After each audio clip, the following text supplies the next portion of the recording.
Christopher Columbus was the ISIS of his day.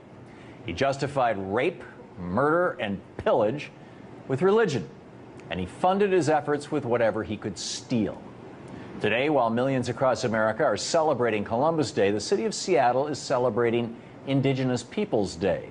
That's because last week, the Seattle City Council unanimously passed a resolution to honor the contributions and cultures of Native Americans on the second Monday of October. While Seattle's decision may seem unusual, it's actually part of a growing trend. Many cities and states across the country have shifted away from celebrating Columbus Day, and that's because more and more Americans are learning the real history behind Christopher Columbus and his so-called discovery. First of all, Columbus didn't actually discover the Americas, despite what you may have been taught in elementary school. Thanks to archaeological evidence, we now know that there were many other groups from Europe who traveled to the Americas long before Columbus did. For example, back in the 10th century, the Vikings had settlements in what are now Greenland and Newfoundland. And DNA evidence proves that Polynesians came to South America almost a century before Columbus sailed the ocean blue. So Columbus's discovery of the Americas really wasn't a discovery at all. But enough about the discovery. Let's talk about the man himself and what he did to the indigenous people who he found when he arrived in the New World. When Columbus set sail in 1492, he was on the hunt for gold to bring back to Europe, and eventually landed on an island known as Hispaniola, which today is the home of the Dominican Republic and Haiti.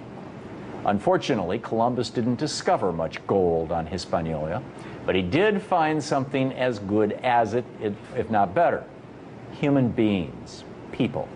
And Columbus thought that the indigenous people that he discovered would make great slaves. When Columbus discovered the Taino indigenous people of Hispaniola, he wrote back to the Spanish monarchs funding his voyage, saying that they are well built with good bodies and handsome features. They do not bear arms, and they do not know them. For I showed them a sword, they took it by the edge and cut themselves out of ignorance. They have no iron. Their spears are made of cane. They would make fine servants. With 50 men, we could subjugate them all and make them do whatever we want. Here there are so many of these slaves. Although they are living things, they are as good as gold. Over time, Columbus's real actions in the Americas have been replaced by a warm and fuzzy coloring book story of a bold and brave explorer who set out to discover a new world. But in reality, as we have learned from writings of Christopher Columbus's own men, the bold explorer raped, pillaged, enslaved, and slaughtered people just to get rich. One of Columbus's crewmen, Miguel Queno, wrote about the scene when Columbus arrived in Hispaniola for the second time, and thousands of Tainos, or what he referred to as Indians, came out to greet Columbus's ships. Cuneo wrote, "When our caravels were to leave for Spain, we gathered 1,600 male and female persons of those Indians. For those who remained, we let it be known to the Spaniards in the vicinity that anyone who wanted to take some of them could do so to the amount desired, which was done." Queno also wrote that he took his own sex slave, a beautiful young girl, who, in his own words, quote, "resisted with all her strength," end quote, leaving him with no choice but to, quote, "thrash her mercilessly and rape her," end quote. Columbus eventually started up a global child sex slave trade, shipping off young Indians to all corners of the globe. He even bragged about it to a friend in a letter written in 1500, saying that 100 castellanos, it's a Spanish coin, are as easily obtained for a woman as for a farm. And it is very general, and there are plenty of dealers who go about looking for girls. Those from 9 to 10 years old are now in demand. Under Columbus's rule, life for the Taino people became so bad that they resorted to mass suicide. 25 years after Columbus had arrived in Hispaniola, the Spanish missionary Pedro Córdoba wrote that as a result of the suffering and hard labor they endured, the Indians choose and have chosen suicide. Occasionally, 100 have committed mass suicide. The women, exhausted by labor, have shunned conception and childbirth. Many, when pregnant, have taken something to abort and have aborted. Others, after delivery, have killed their children with their own hands so as not to leave them in such oppressive slavery.